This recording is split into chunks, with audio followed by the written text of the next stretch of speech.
Sharifah Marsden, Artist and Motherhood Presentation. I acknowledge that I am living and creating art on the unceded territory of the Silk people of the Upper and Lower Similkameen Indian Bands, located just outside the village of Karameas, BC, also known as the original village of the Silk people, situated in the beautiful Similkameen Valley along the Similkameen River. My sister Sheila Marsden belongs to the Qualtier family here, and we recognize each other as family as well. Hello, I'm Sharifah Mom. I decided to present a more accurate portrayal of my life as a mom, an online art student, and an artist. This is a balance of creativity, education, emotional ebb and flows, mistakes, deadlines, technical challenges, making messes, and not being too serious. For the love of art and learning is our mission. This is my bio from the NIPAT 1A program, instructed by Catherine Pierre. Sharifah Marsden, Anishinaabe Ojibwe from Mississaugas of Scugog Island, First Nation, Ontario. A multidisciplinary artist traditionally trained in beadwork, leatherwork, and murals, with post-secondary training in goldsmithing and silver engraving. Sharifah's artwork has been rooted in Anishinaabe cosmology, telling women's stories and mentoring emerging artists to create. Sharifah presently lives in Karameas, BC, while attending full-time studies in the National Indigenous Professional Artist Training Program at Anaukin Center.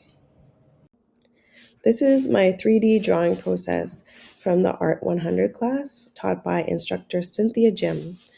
For this project, we began by drawing a set of images, then we chose our best one.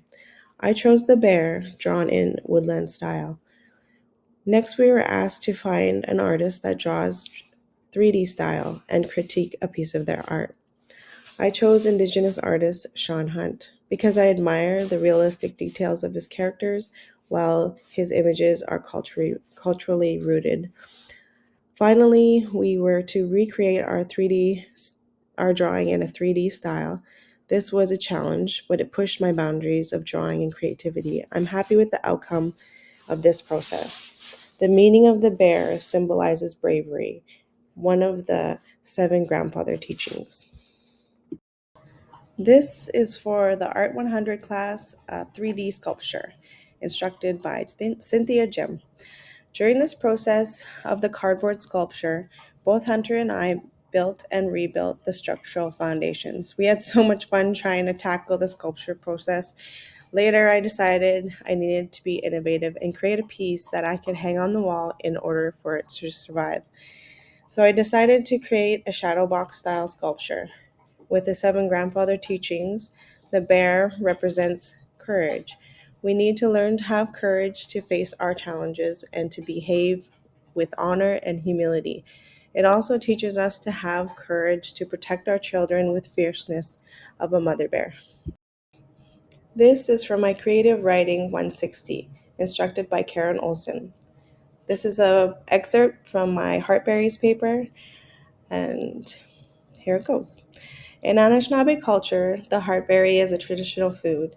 It is part of every ceremony, celebration, and feast. In traditional stories, the heartberry is sacred and comes with many teachings. It is taught to us in the tales of Nanabush, the first Anishinaabe on Mother Earth. It was Nanabush's responsibility to name all the plants and animals. So when it came to this berry, Nanabush took into account that the heartberry was a heart-shaped berry, and the flavor of the small berry is potent and sweet, bringing joy and feelings of love when eating the berry. This is from our Art 101 class, Upside Down Drawing, instructed by Michelle Jack. For this project, we created a replica of an image that showed strong examples of light and shade. We had to turn the image upside down and draw it upside down so we could focus less on the object within the image. Instead, we focused more on the soft and sharpness of shading. We used a variety of pencils to create a sense of form by focusing on the light and the shadow. This is from my Art 101 class by instructor Michelle Jack. And this is the still life I created. For this project, we were to create a still life drawing. Within the drawing, we were to further explore the tonal shading, blending with texture variation, with the goal of expressing volume and shape. I chose from my medicine collection lavender, sage, juniper, cedar, and sweetgrass, and a shout. This is from the NIPAT 1A class by instructor Catherine Pierre. And this is a journey about creating pigment. You can see in the top right hand corner, we had to grind red ochre and other materials down to a powder. And then on the lower right, you can see we mixed it with Arabic gum. And then you can also see my son was helping grind it down. And then we were able to create a variety of different paint colors and pigments. I did try and do some out of charcoal. And then there was black ochre, white ochre, red ochre, and yellow ochre. Also with the NIPAT 1A program, Catherine Pierre helped me figure out how to create my own bougie extra screen out of like a screen from that was broken from the backyard, and then I cut a drum ring in half, and then I was able to staple the screen onto it and use that as a screen for our paper making. This is another project from the NIPAT 1A with instructor Catherine Pierre. We were told to create some paper out of cattails and paper pulp. We blended it in our blenders at home and then mixed whatever things we wanted to add into it. I did end up using the four medicines: sage, sweetgrass, tobacco, and cedar. And I also did one round paper with lavender. Art and motherhood. Art and mothering is a balance that we walk every day with love. There is not one without the other. We are on this journey together, learning and exploring every step of the way. For all artist parents out there, enjoy the adventure, get used to the messes, and hide the permanent paint pens. I just wanted to share with you some of the challenges and some of the celebrations that I've had throughout this semester. First was really challenging to do the online program because I'm not very technically inclined when it comes to computers, but I wanted to learn more and also push myself to create more resilience with technology.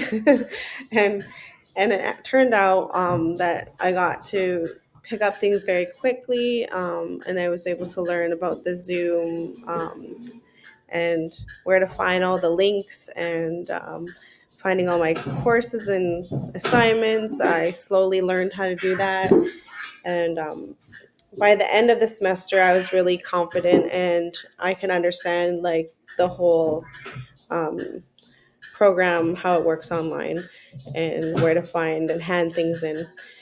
And then um, I was one of the surprises was I really enjoyed the like. I really. Oh, that's awesome, babe.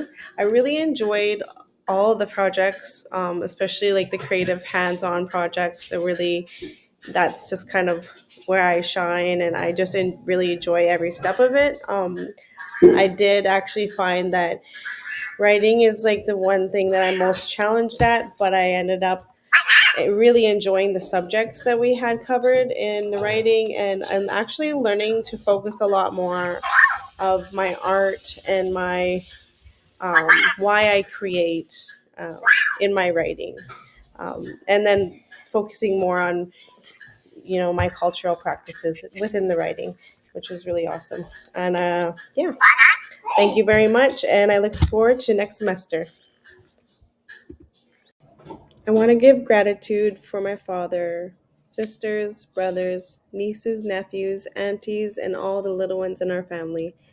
I also extend this gratitude to my classmates, my instructors, and administration at Anaukin. It is your support that has made this all possible. Miigwech, and thank you.